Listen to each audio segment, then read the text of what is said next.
नमस्कार, म उमेश विश्वकर्मा सागर।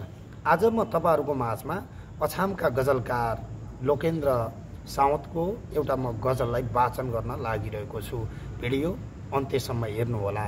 सल्लाह सुझाव अनि प्रतिक्रिया दिन नभुल्नुहोला। गजल यसरी सुरु हुन्छ।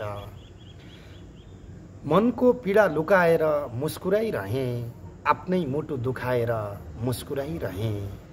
कसैको अगाडि रुन नसकेर, कसैको अगाडि रुन नसकेर मनमा आगो लगाएर मुस्कुराइरहे।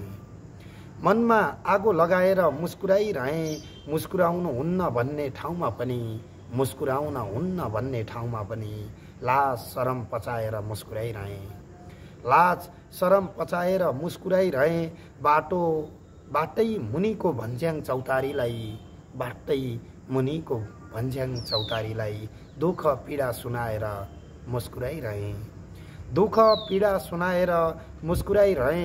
मनको पीडा लुकाएर मुस्कुराइरहे।